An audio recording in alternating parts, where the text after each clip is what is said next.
Olá, sejam muito bem-vindos e bem-vindas ao Leadcast, o podcast da F-Lead. Eu sou a Roberta Rosenburg e eu estou aqui novamente com vocês para mais um episódio do Leadcast, o podcast da F-Lead.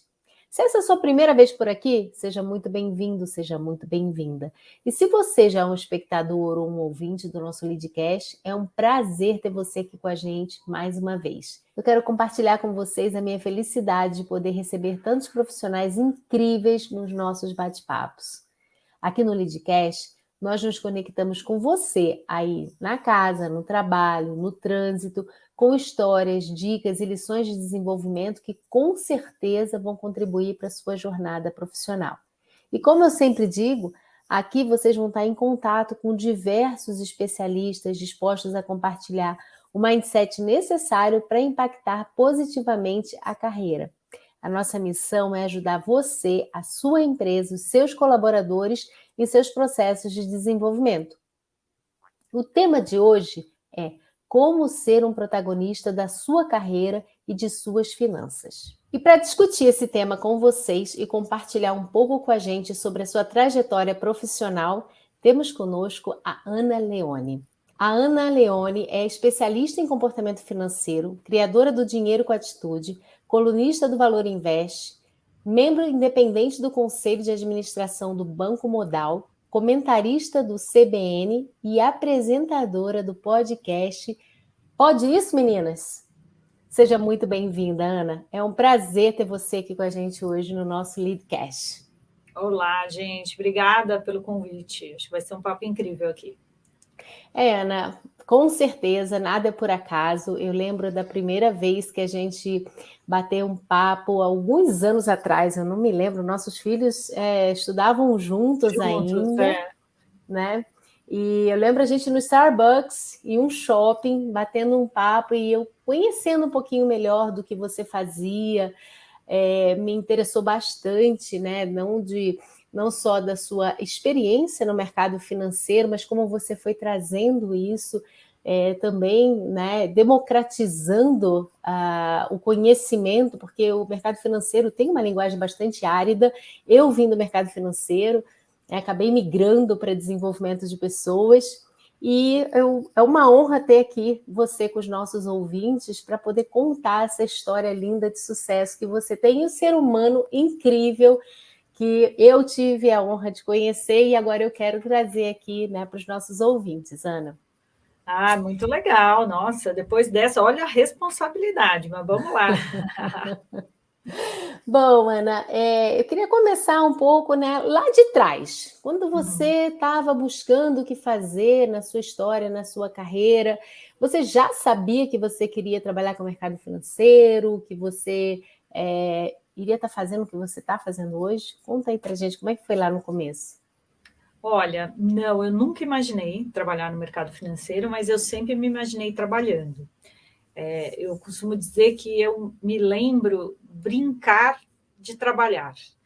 Então, as minhas lembranças de infância era brincar de trabalhar. Então, eu brincava de gerente de banco, eu brincava de professora, de mecânica de carro, sabe?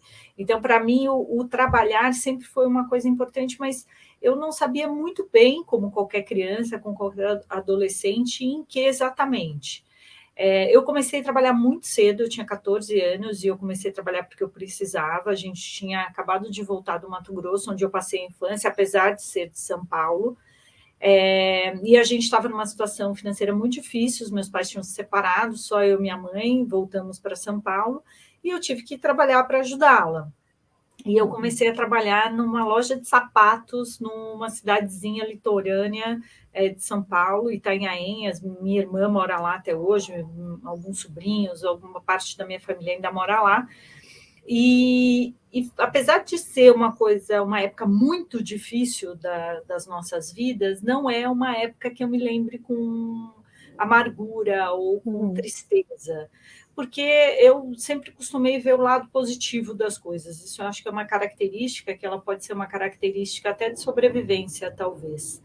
Mas foi interessante porque eu senti o prazer da independência, ou seja, de trabalhar em troca de alguma coisa que me permitisse fazer algo, realizar coisas. Então, acho que essa, para mim, foi uma sensação muito importante. E eu tinha uma influência muito forte do meu pai, que ele era uma pessoa que falava muito isso para mim, que eu não deveria ser uma mulher que dependesse de ninguém, que eu deveria ser dona do meu nariz, que eu poderia ser o que eu quisesse na vida.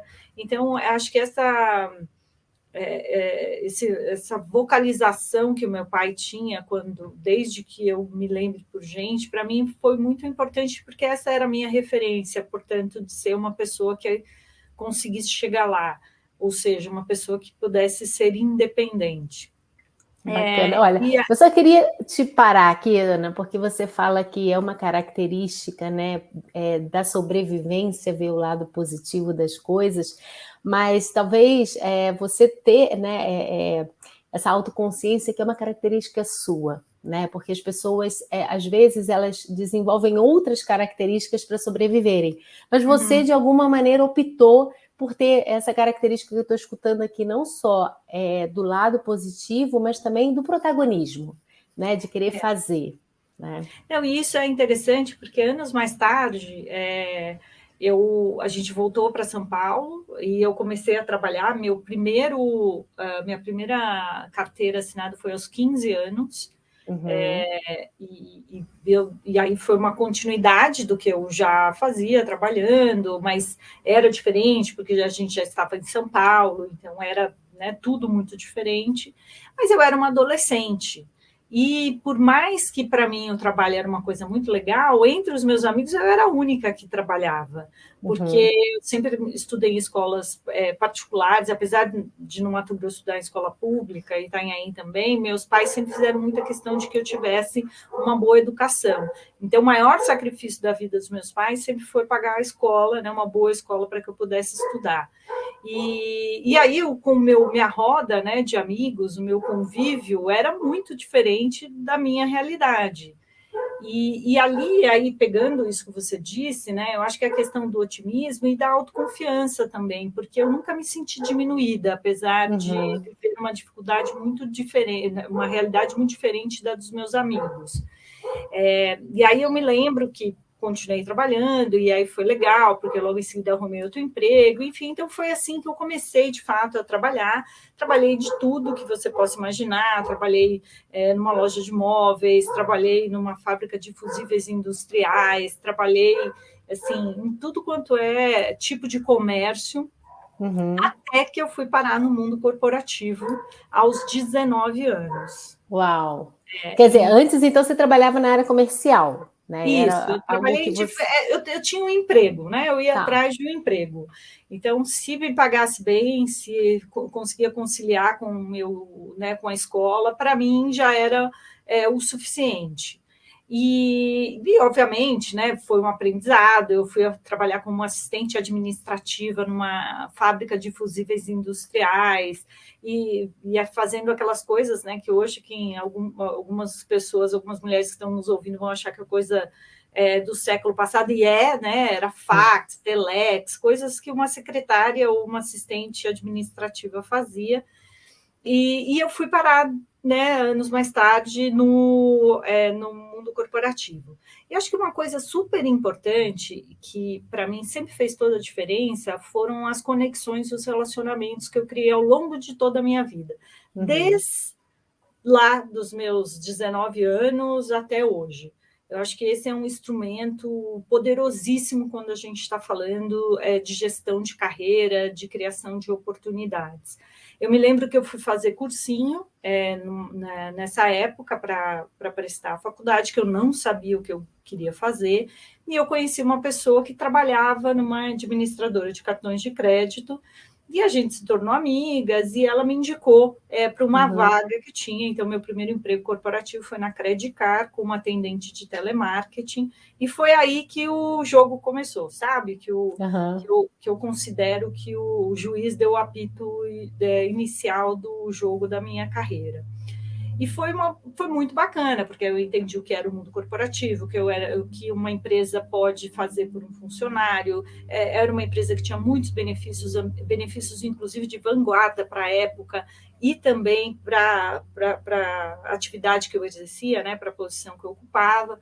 Então, foi bem por aí que eu comecei no mundo corporativo, que para mim sempre foi um ambiente que eu naveguei muito bem. Eu nunca tive um grande problema, apesar de muitas pessoas terem muita dificuldade de lidarem com o mundo corporativo, para mim isso nunca foi uma questão. E aí aconteceu a primeira grande, acho que... Porque aí você estava na faculdade, eu tinha entrado na faculdade, né, e estava trabalhando no seu primeiro emprego no mundo corporativo, mas você falou que estava na área de telemarketing, né? Isso, eu era uma atendente de telemarketing, era um telemarketing mais segmentado, que atendia os bancos, mas era um atendente, usava aquele fonezinho, que hoje em dia a gente usa para caramba, né? Sim. Porque a gente está em vídeo o tempo inteiro, e era ali o expediente de 6 horas que eu conseguia conciliar com a faculdade. Na verdade, logo que eu entrei nesse emprego, eu passei na faculdade, e eu passei na faculdade de comunicação. Eu sou formada em comunicação social, apesar de todo mundo achar que eu sou economista ou administradora. Exato. Não, eu sou publicitária de formação. Uau! Agora sim você vai ter que contar para a gente como que você foi para o mercado financeiro, né, passando pela publicidade, Ana. Mas aí que eu acho que mistura uma coisa, eu acho que de característica, o ponto que você falou aí no começo do nosso papo, dessa questão do otimismo, e também acho que uma característica muito forte é a perseverança, que eu acho que ela é super importante na carreira. Eu fui demitida da Credit Card depois de 3 anos e pouco trabalhando lá, e assim, foi muito ruim. Né? Para mim foi muito difícil, eu dependia do emprego para pagar as contas, para pagar a faculdade, e eu me lembro, quando eu citei que a Credit Card tinha assim, benefícios de vanguarda, quando eu fui demitida, eles ofereceram um programa de recolocação para as pessoas que foram demitidas no mercado. Nossa. E eu achei o máximo aquilo, né? Nós fomos demitidos, sei lá, tinha umas 20 pessoas demitidas, só na minha área eram acho que 6 pessoas, e aí todo mundo saiu com aquela coisa, não, eu vou pôr essa empresa no pau, vou brigar, onde já se viu, que injustiça. Eu falei, olha, gente, vocês me desculpem, mas eu não tenho muito tempo para ficar pondo ninguém no pau, não. Eu preciso arrumar outro emprego, então quer saber, eu vou lá e vou fazer esse curso, não tenho nada a perder, enquanto isso eu vou procurando outro trabalho. E foi aí que eu fui parar no mercado financeiro. De todas as pessoas que foram demitidas, eu fui a única que terminou o curso. Era um curso de uma semana que a gente aprendia a se portar numa entrevista, a desenhar um currículo, a identificar as potencialidades, enfim. Porque todo mundo ficou magoado, pé da vida que tinha sido demitido, falou, não vou, imagina, você me demitiu, agora quer me dar uma migalha, enfim. Só que quem terminasse o curso teria o resumo de qualificações distribuído por um mailing desta consultoria, e foi aí que meu currículo foi parar na primeira asset independente do Brasil. Eu não sabia o que era isso, e aí foi o meu ingresso na área financeira, né, no mercado financeiro. E eu costumo dizer que eu fui atrás de um emprego, achei legal, o escritório era bacanudo, ali na Alameda Santos, porque o mercado financeiro ele vai migrando aqui em São Paulo, né? Ele era na Paulista, depois ele foi para Berrini, agora é na Faria Lima. Então, para mim, era o máximo aquilo. Era também uma oportunidade legal de aprender uma coisa nova. Eu podia conciliar com a faculdade, e aí foi aí que eu me apaixonei, e do mercado financeiro eu nunca mais saí. E ali, justamente, né, você vê a outra característica muito forte, que é essa inteligência emocional, né, Ana? Motivado por um drive, né, de trazer algo positivo para a sua vida, né, mas você teve essa inteligência emocional de parar e falar, ok, o que eu quero, né? E por mais que talvez você até estivesse chateada, né, por ter sido demitida, mas você focou no resultado.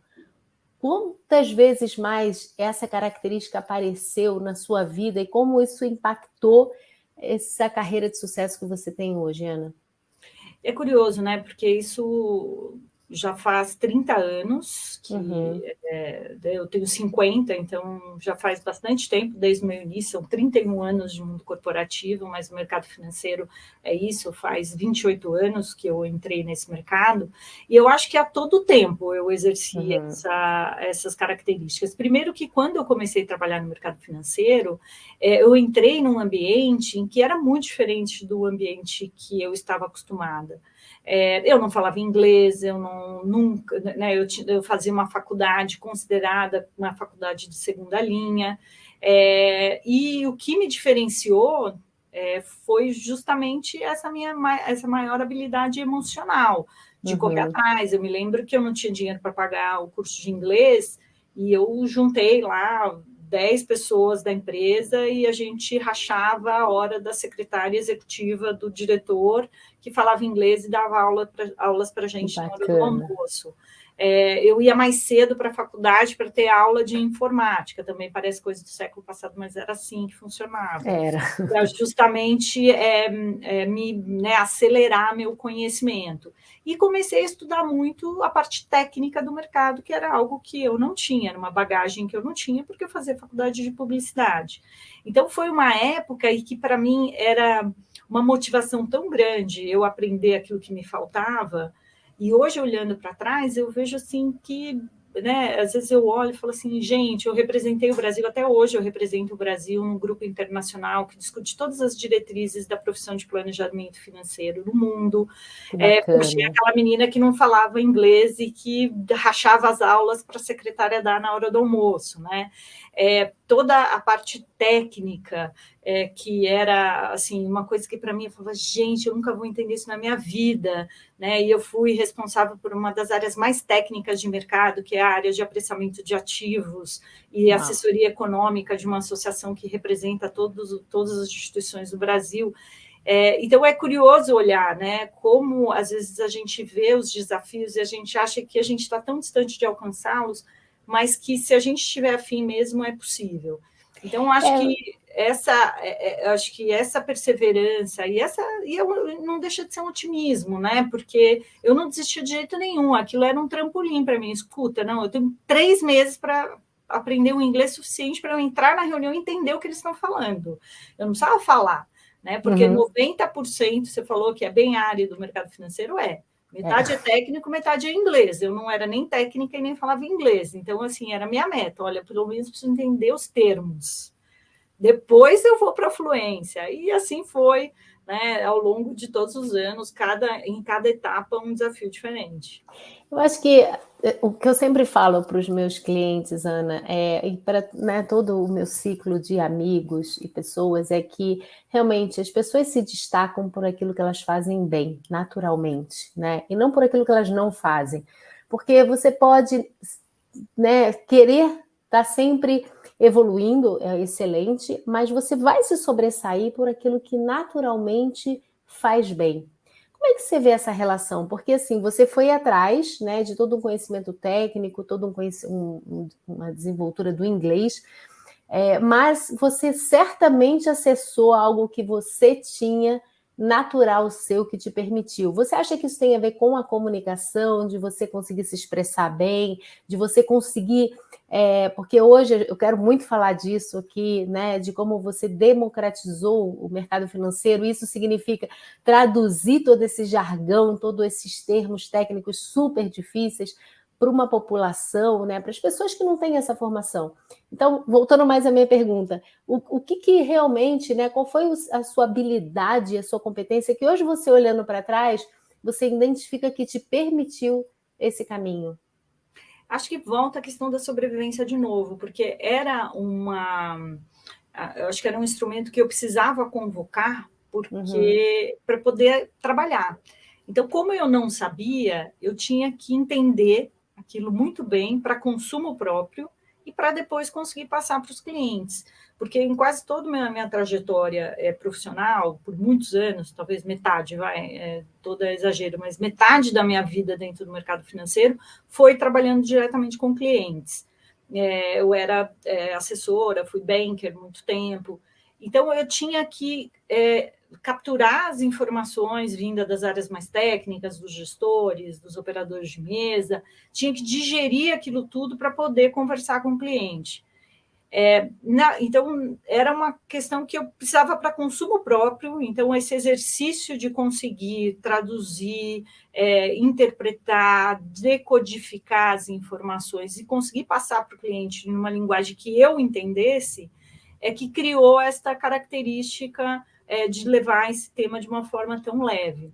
Mas, no fundo, Roberta, não foi uma coisa tão romântica, não, porque para mim, por muito tempo, foi muito ruim, porque eu corria atrás e queria me igualar a quase todos que ali trabalhavam comigo, seja nesse lugar, primeiro que eu trabalhei em outras instituições, porque eu nunca fui uma pessoa muito técnica, e isso, de certa forma, me frustrava. Eu fiz cursos técnicos, fiz todos os cursos que você possa imaginar, estudava para caramba, lia relatórios, e eu entendi aquilo, mas eu não era uma pessoa que tinha uma visão como a deles. E aquilo, de certa forma, era frustrante, porque eu falava assim, caramba, né? Será que eu nunca vou ser uma pessoa assim? E anos mais tarde, depois que eu me perdoei, eu disse assim, não, sabe? O que vai me diferenciar não é o que me falta, é o que eu tenho e eu estou abafando aquilo. Então, eu tenho o talento de conversar com as pessoas, de estabelecer laços de confiança, de me comunicar e as pessoas entenderem claramente. Eu entrei no mercado financeiro, eu não tinha nenhum cliente, está aí com uma das maiores carteiras de pessoa física que a instituição que eu trabalhava tinha. Então, mas precisei deste auto-perdão. E aí eu comecei a trazer à tona as minhas características, as minhas coisas mais únicas, que elas estavam muito mais voltadas a comportamento, à escuta, à interpretação, é uma palavra que está tão desgastada, mas não deixa de ser a empatia mesmo, de falar assim, meu Deus, ele não está entendendo porque eu sei, é difícil, esse povo fala uma linguagem que só eles entendem. Então, mesmo, né? Então, eu sei que você pode ficar tranquilo que eu vou te explicar até você entender. E essa era uma coisa que não se tinha, não era uma... Hoje é muito mais comum, mas eu estou falando do final dos anos 90, do começo dos anos 2000, em que quanto mais técnico, mais pomposo você fosse no diálogo, mais você era valorizado. E aí tinha aquela coisa, né? Simplificar, falar desse jeito, mas escuta, é o jeito que a pessoa entende. Então, no fim, anos mais tarde, eu percebi, até hoje, que eu uso muito mais o que eu aprendi na faculdade de comunicação, de publicidade, do que eu aprendi em todos os cursos técnicos que eu fiz na minha vida, né? Porque a aula número 1 era o seguinte: a comunicação é aquela que é bem entendida, não é aquela que é bem falada. Então, eu acho que esse é meu lema até hoje, seja na gestão das minhas equipes, eu tive equipes enormes que eu geria, seja com os meus clientes, seja nas redes sociais, em que eu crio conteúdo para isso, seja na rádio. Hoje mesmo, eu estava falando sobre os desafios da longevidade na CBN, usando como tema, que recentemente vimos aí, a coroação do príncipe Charles, né? Quer dizer, do rei Charles agora. E o quanto é isso, né? A longevidade, os desafios. Então, quem não nasceu rei, o que precisa fazer? Então, é como usar assuntos do cotidiano que conectem as pessoas com algo que é super relevante para a vida delas, que é o dinheiro. E a verdade é que hoje o mundo está bem mais democrático, né, Ana? A gente sabe disso porque na nossa geração não era tão assim, né? Como você mesmo falou, até o mercado financeiro, trazendo como exemplo, né? Se você falava mais rebuscado, dependendo da formação que você tinha, você era visto de uma maneira. Mas recentemente eu tive um cliente onde ele saiu, né, de um banco e foi trabalhar numa empresa de e-commerce, e ele também teve que ajustar a sua comunicação, porque dependendo também do meio onde você também está inserido, isso vai fazer uma diferença, né? E você está me trazendo aqui que o seu potencial, quer dizer, na verdade, o seu diferencial, o que você tinha, né, de mais marcante era realmente e é a comunicação. E quando você resolveu olhar para isso, foi quando você despontou, né? Não que você não tivesse feito antes, mas é quando você realmente abraçar. E eu sempre falo aqui, gente, olha para o seu potencial, aquilo que você faz bem, o que você faz naturalmente bem, porque isso aliado ao que você gosta de fazer é sinal de sucesso, né? E agora te escutando, né, com mais propriedade, eu consigo ver que, pelo menos aqui é a minha interpretação, que isso foi o que realmente talvez tenha drivado você para ajudar as pessoas, né, com a sua vida financeira, elas entendendo qual era o básico que elas precisam fazer. Mas como é que foi essa migração, né, Ana? Você sair do mundo corporativo, entrar no mundo mais de consultivo, né? Hoje está com os seus programas. Conta um pouquinho como é que foi esse phase out aí, não, essa mudança na sua vida. Olha, quando você fica muito tempo no mundo corporativo, há uma confusão muito grande entre identidade e cargo, né? Uhum. Entre a sua identidade e a identidade corporativa. E para mim, eu sempre fui Ana de algum lugar, né? Eu fui Ana da Brasilpar, depois Ana da Sul América, Ana do Unibanco, Ana da Ambima. E eu acho que eu estava com uma questão de criar a minha própria identidade. Uhum. Então, eu acho que isso já era uma coisa que já vinha me inquietando há um tempo. E eu me lembro que eu estava num ano excelente profissional, tinha feito vários projetos, e aí chegou a época da avaliação, né? E eu recebi assim um feedback muito atravessado, mas Uhum. muito atravessado, assim. E eu gosto de enfatizar, assim, ele foi um feedback atravessado, mas eu recebi um bônus ótimo, a minha avaliação foi ótima, mas não me desceu bem, assim. Uhum. E eu me lembro que eu saí daquela sala depois daquela conversa e falei assim, gente, até quando eu vou depositar toda a minha validação de sucesso na mão de alguém, né? Até quando, assim, eu vou depender da aprovação do outro ou do ranqueamento do outro para eu sentir que realmente eu fiz um bom trabalho. Porque eu tinha feito um ano ótimo, um excelente trabalho, tinha mudado a estrutura de coisas que hoje se vê o resultado muito claramente, e eu não tinha atendido as expectativas. E aí eu falei assim, Uhum. poxa, por que importa mais a expectativa do outro do que a minha expectativa que tinha sido muito superada? E foi naquele momento que eu decidi que eu queria ter a minha própria identidade profissional.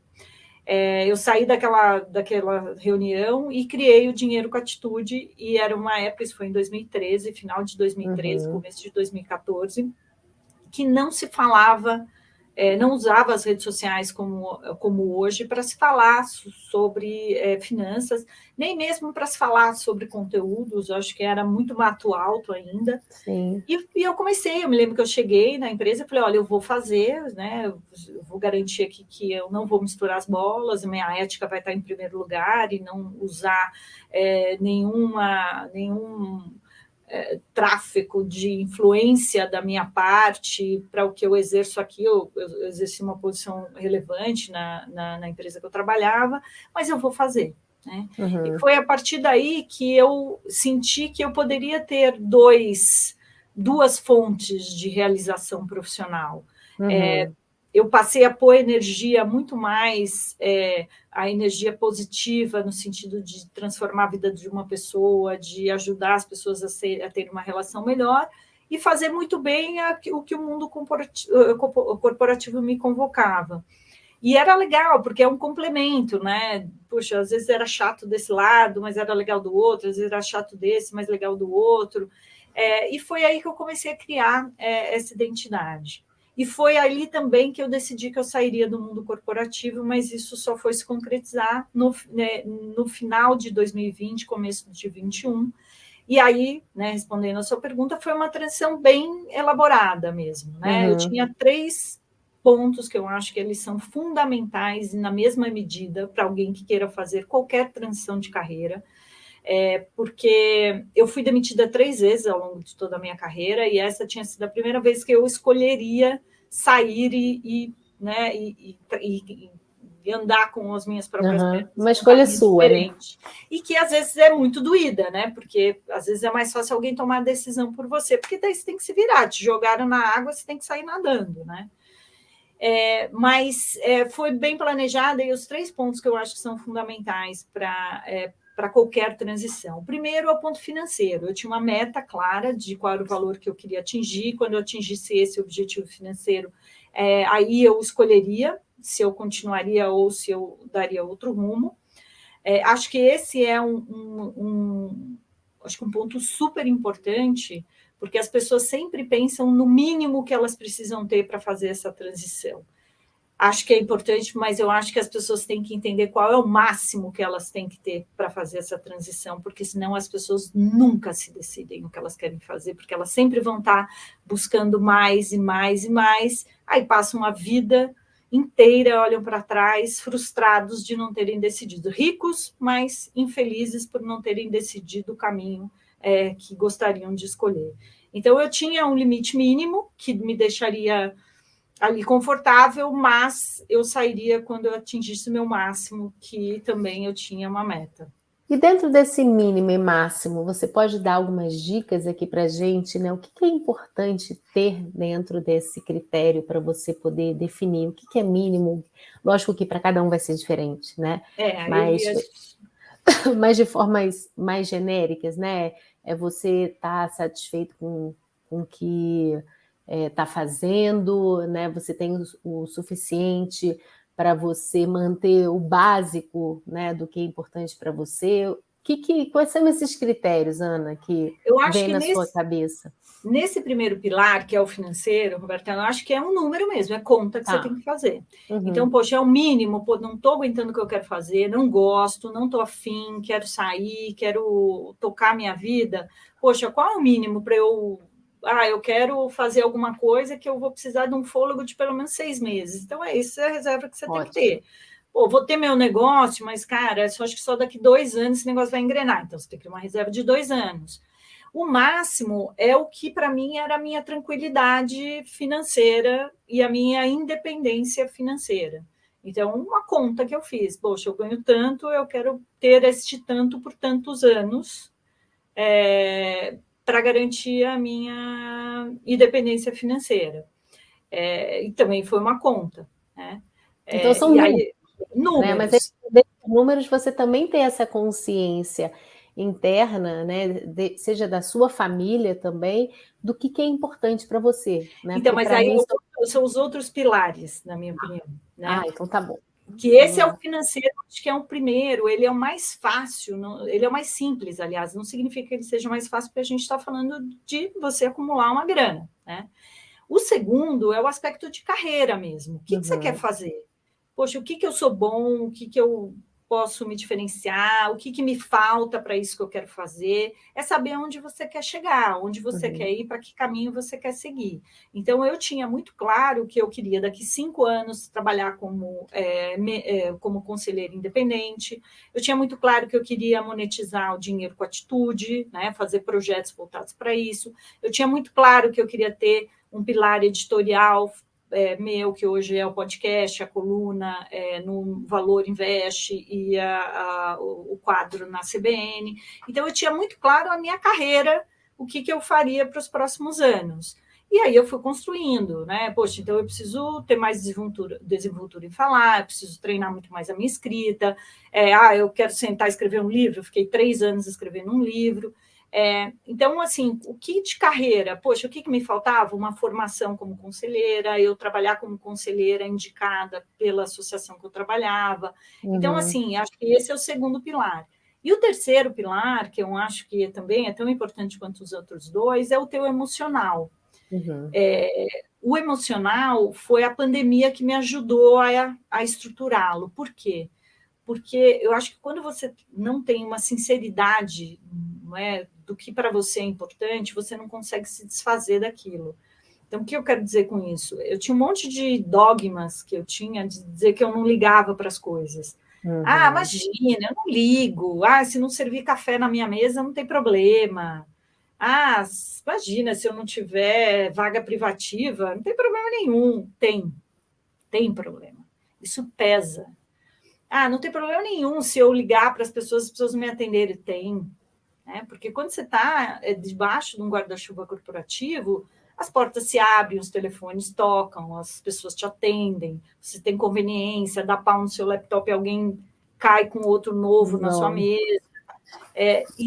E para mim, era uma vaidade que eu não me dava conta de que era tão relevante para mim. De eu poder viajar a trabalho. Eu conheci conheci 25 países trabalhando como executiva em viagens. Talvez eu não tivesse isso fora do mundo corporativo. Eu falo, não, imagina.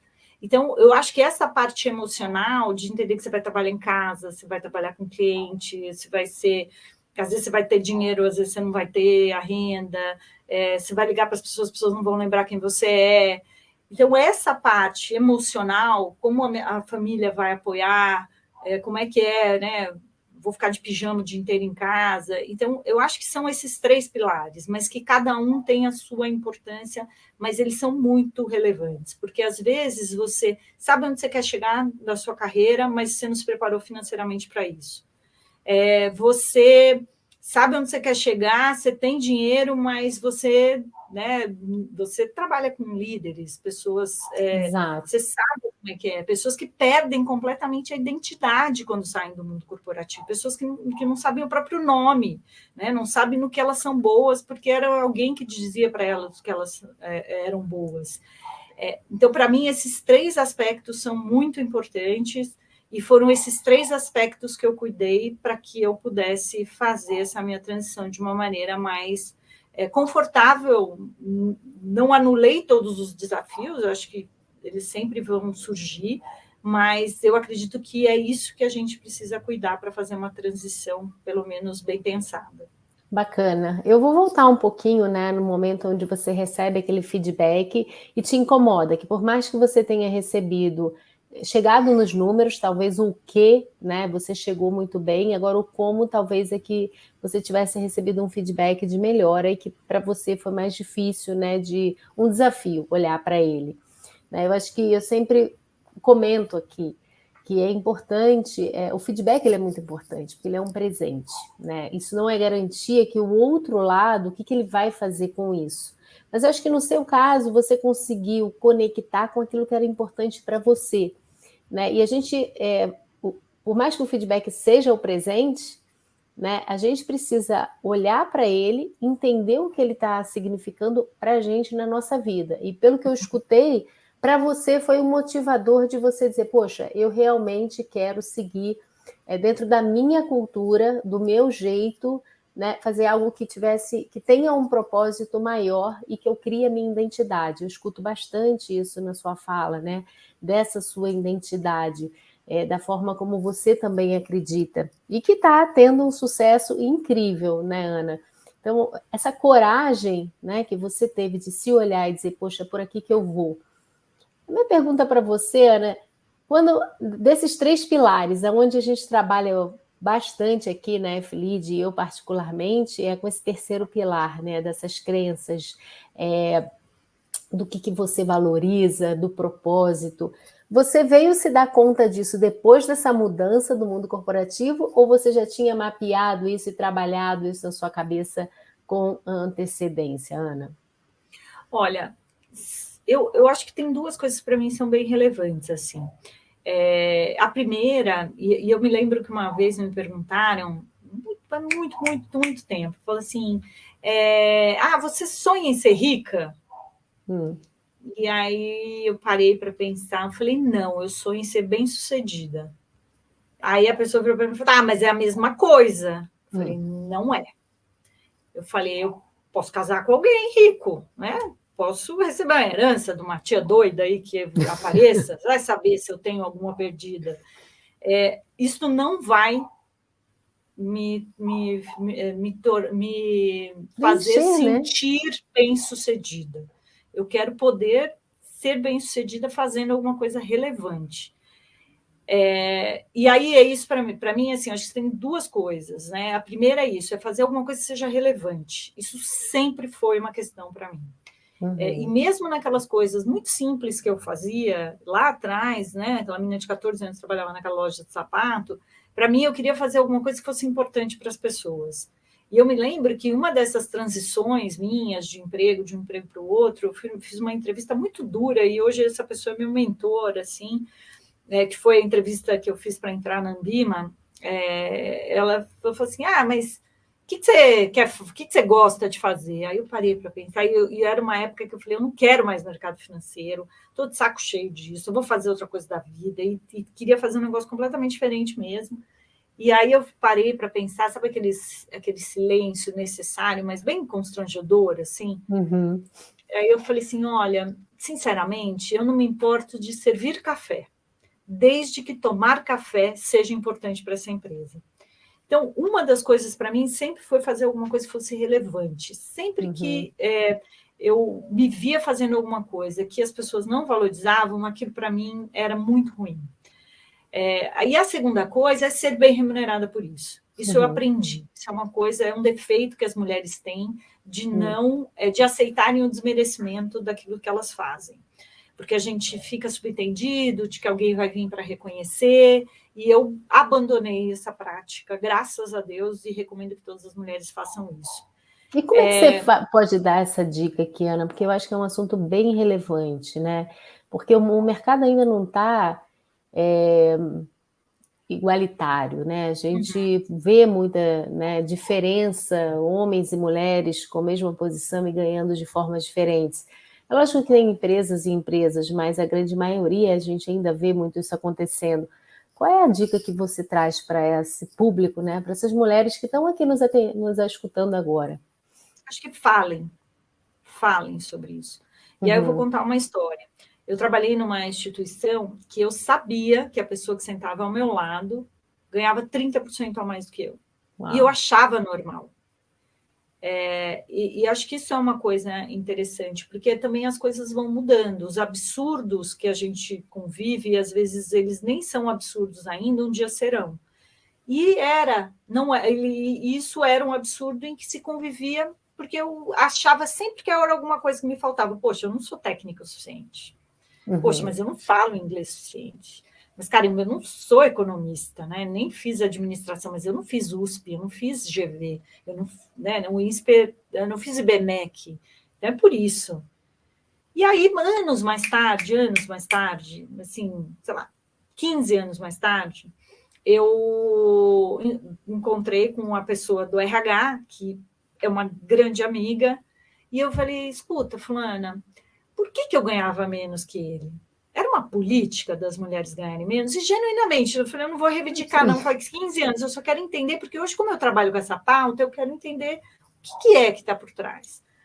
Aí ela falou, não, acho que era uma circunstância, né? Como teve uma fusão, você veio de um lado, ele veio do outro, a contratação dele. Ela falou, não sei. Aí eu guardei aquela informação, né? Falei, porra, eu devia ter reivindicado, né? Pensa só, né? 30%, 7 anos que eu trabalhei lá, ia ser uma bela pé de meia, né? Com certeza. Aí, meses, 2, 3 meses, porque esse lugar que eu trabalhei, meus melhores amigos são desse lugar, assim, as pessoas mais incríveis que eu levo até hoje na vida vieram dessa minha fase profissional. Eu falei, escuta aqui, fulano, você sabia, né, que eu ganhava menos que o fulano, né? Ele falou assim, é mesmo? Eu falei, é. Aí eu falei assim, eu sempre achava que a culpa era minha, porque eu não falava inglês, eu não era nananana. Ele falou, eu te achava 10 vezes melhor que o cara. Eu falei, eu não sabia. Eu falei assim, meu Deus, que ódio de mim mesma. Então, assim, o que eu digo, o meu conselho para as mulheres, falem. As empresas hoje, primeiro que elas têm mais cuidado com algo como isso, né? Com uma coisa como essa, mas falem, verbalizem. Falem, eu mereço, por quê? Né? Pelo menos questionar, né, Ana? Porque eu acho que começa daí, né? Esse questionamento. Se você topa ou não topa aquilo. Porque eu acho que a gente se submete por uma carga de crenças, como você trouxe, e que a gente fala, não, se a gente reclamar, você manda ele embora, não, se eu reclamar, vão achar que... Eu acho que a gente hoje pode. Então, perguntem. E aí, se você não se contentar com a resposta, vá procurar outro lugar, porque o emprego é uma coisa provisória, a tua carreira é sua, te pertence, é ela que você tem que cuidar. Eu acho que o fato naquele momento, daquela fase da minha vida, aquilo não ser algo que era incomum, apesar Uhum. de hoje ainda ser muito comum, ele era aceito, e eu entendia que era aceito. O problema estava comigo, de não reivindicar. Porque as duas oportunidades que eu tive de perguntar, genuinamente para entender mesmo, eu percebi que se eu tivesse falado, teria sido diferente. Então, não aceite desmerecimento. E é Mas engraçado, né? Porque justamente você sempre teve essa característica, né? De se desenvolver, de protagonismo, de correr atrás, né? De evoluir, né? De buscar o melhor, pelo que você está contando até aqui. Mas, ao mesmo tempo, olha o poder da crença. Né? Quando uhum. você ficou presa a uma crença de que porque não falava inglês o suficiente, ou porque não tinha uma faculdade ou uma formação, você aceitou uma condição que não necessariamente ela era um condicionante para você estar ganhando a altura, né? E assim, eu acho que isso, para mim, é uma coisa que eu falo para todas as mulheres. Uhum, Pergunte, questione. Acho que não é ficar também militando, não é sim, isso, mas é entender o que para você é importante. Eu acho que é a pergunta que você me fez. Para mim era importante fazer alguma coisa relevante e ser reconhecida por isso. E o reconhecimento passa pela remuneração. Muitas vezes até a gente tem conexões trocadas a respeito disso. A gente acredita que um aumento de salário vai ser o suficiente e às vezes o que a gente quer é outro tipo de reconhecimento. exato. Então, eu também já vi isso muito, de ganhar, né, promoções e ainda assim eu não me senti reconhecido o suficiente, porque para mim aquilo era importante. Para muitas pessoas isso não é. Acho que a gente tem que saber o que é importante para a gente. Tem um livro super legal do William Ury que fala justamente isso, né? Como chegar Uhum, ao sim com você mesmo. O que é importante para você? Você só consegue negociar quando você sabe o que é importante para você. Né? Hoje eu tenho o desafio de discutir contrato com clientes. E eu falo abertamente, olha, é isso. Ah, não, mas não é. Então, olha, eu indico outra pessoa, na boa, venho aqui, faço um negócio para você, mas hoje eu acho que eu não admito, porque esse desmerecimento. Hoje, sim. obviamente, a condição é totalmente diferente, a gente está falando de escopos de trabalho, mas dentro do mundo corporativo rola esse desmerecimento. Muitas vezes isso pode ser corrigido se a gente vocalizar isso de uma maneira mais explícita mesmo. Uhum. E a gente precisa entender que tipo de reconhecimento a gente quer. Né? A minha régua pode ser diferente e é diferente de muitas mulheres, mas muitas mulheres não se perguntam qual é a sua regra, quais são as suas barreiras, quais são os seus limites, porque se a gente não, a gente só fazem com a gente o que a gente permite. Exato. É, e eu acho que essa distorção eu convivi muito tempo, porque assim, conscientemente eu permitia, porque eu achava que a questão era comigo. Assim, eu entendo, escuto você, né? Mas eu vejo isso muito sendo verdade, extrapolando, não só com mulheres, mas com o ser humano, né? Muitas dessas questões aparecem com executivos homens, mulheres, né? Ter essa consciência, esse autoconhecimento, entender o que é importante para cada um, para conseguir evoluir, né? E se valorizar, porque se você não se valorizar, as pessoas não vão te valorizar com certeza. Mas antes, né, a gente está chegando aqui no final, mas eu não quero deixar de fazer essa pergunta, porque eu tenho bastante curiosidade, realmente. Existe uma diferença de como as mulheres lidam com as suas finanças versus os homens? Você que trabalha, né, e dá muita consultoria com isso, você vê essa diferença, Ana? Eu vejo. Ou é perfil, né, independente se é mulher ou Eu homem? acho que tem uma diferença que ela é menos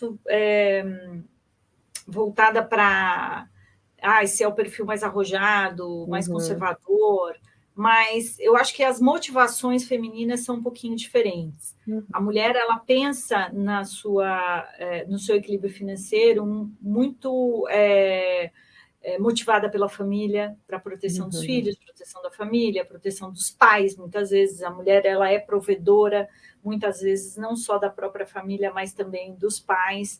Acho que esse é um motivo. A mulher oscila menos, então ela é menos trader como os homens, né?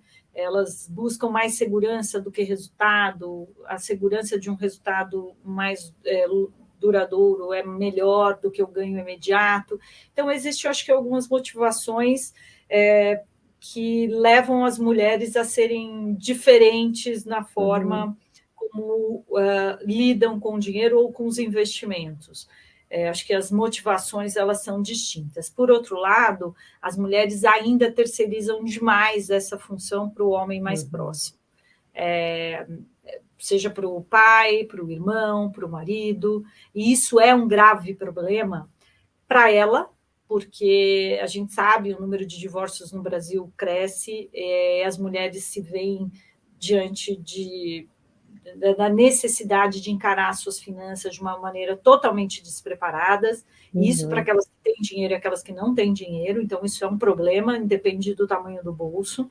E aí muitas mulheres até têm essa independência, mas não têm nenhuma autonomia para lidar com o próprio dinheiro, porque é uma crença de que mulher não cuida de dinheiro, isso não é assunto de mulher. Então, acho que é um problema para a própria mulher, e o que eu estou percebendo fazendo projetos agora em escolas, trabalhando com bastante jovens, o que eu tenho visto é que nós, mulheres, não estamos nos tornando exemplos para as nossas filhas. E a gente está repetindo uma geração de mulheres que talvez não tenham também interesse em cuidar das próprias finanças.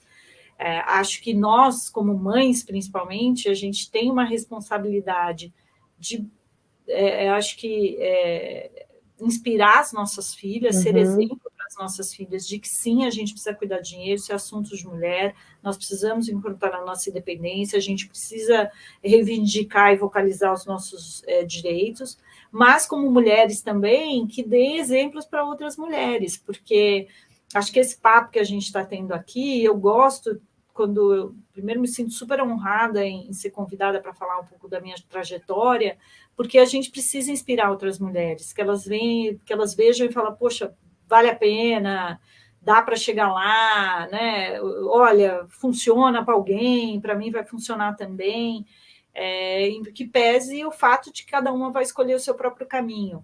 Mas... E que nunca é tarde, né, Ana? Eu acho que esse é um ponto, né? Porque eu conheço mulheres. Eu vim de uma família onde a minha mãe era separada do meu pai, então eu sempre vi, né, tive como exemplo a minha mãe provendo para casa, lidando com as finanças. Então, no meu mindset sempre foi: eu quero ser independente financeiramente. Isso para mim sempre foi um fator fundamental. Né? Não foi à toa que eu comecei minha carreira lá no mercado financeiro, depois eu migrei para desenvolvimento de pessoas, que era onde realmente eu tinha minha maior afinidade e potencial, né?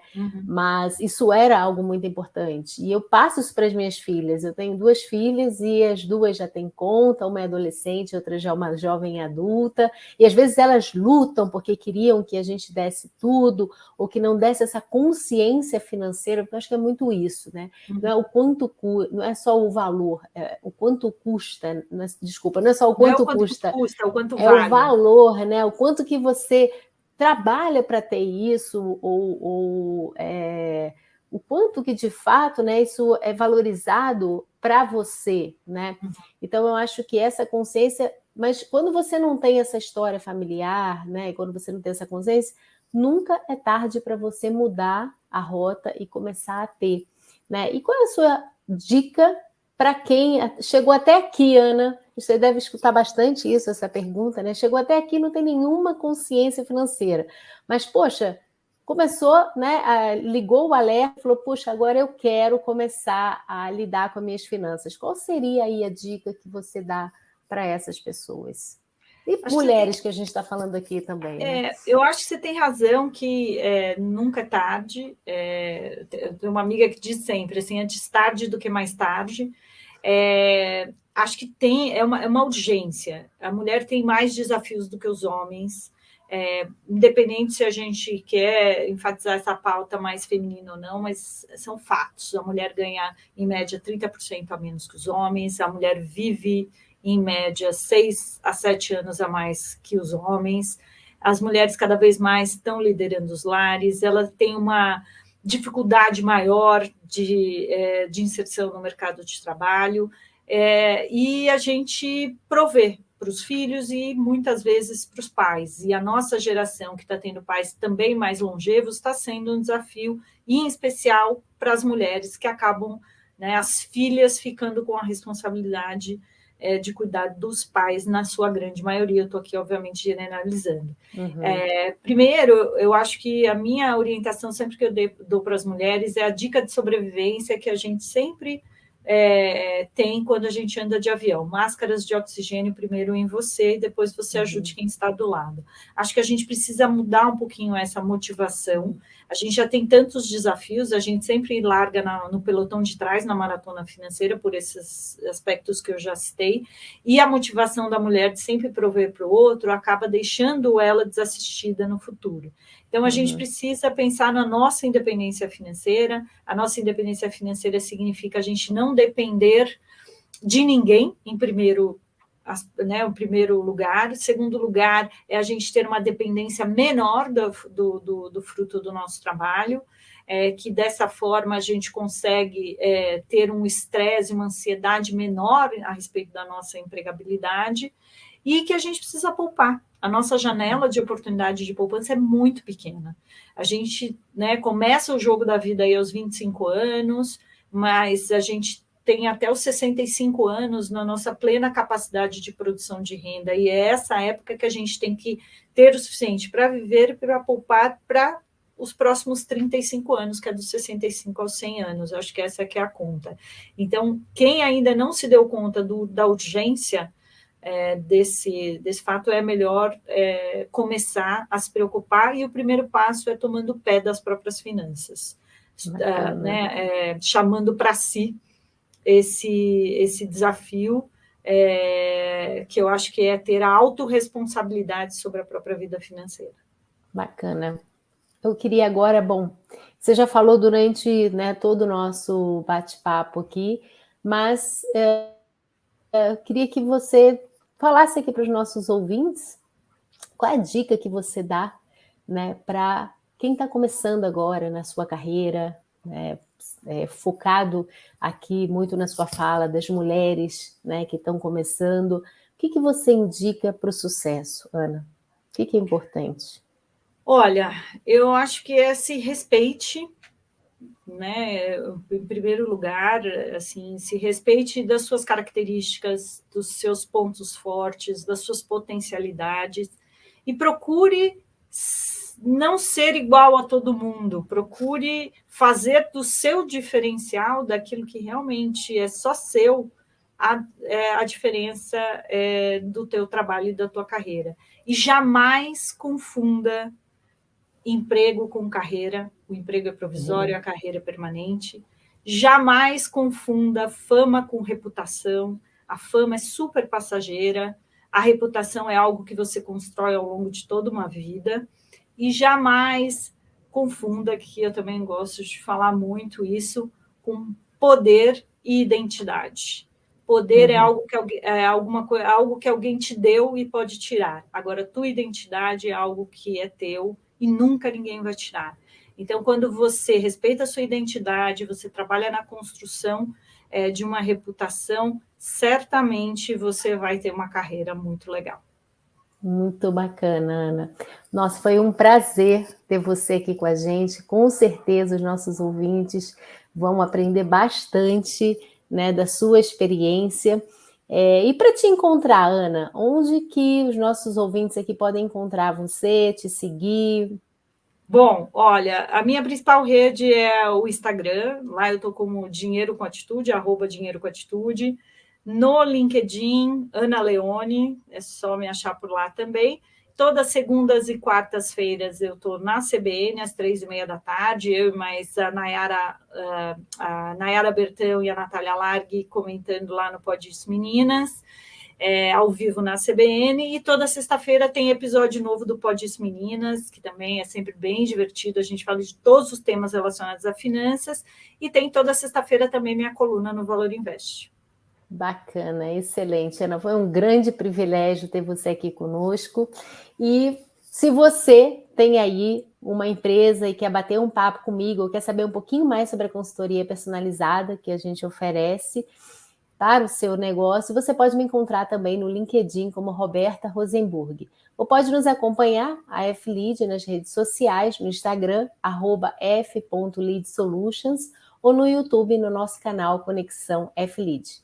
Não se esqueça de nos seguir no canal do YouTube, curtir o vídeo, comentar bastante, para ajudar a gente a chegar aí com mais pessoas. E para isso é importante que você ative o seu sininho para que você não perca nenhum episódio. Esse foi mais um Leadcast, o podcast da F-Lead, e eu, Roberta Rosenburg, espero vocês em breve no nosso próximo encontro.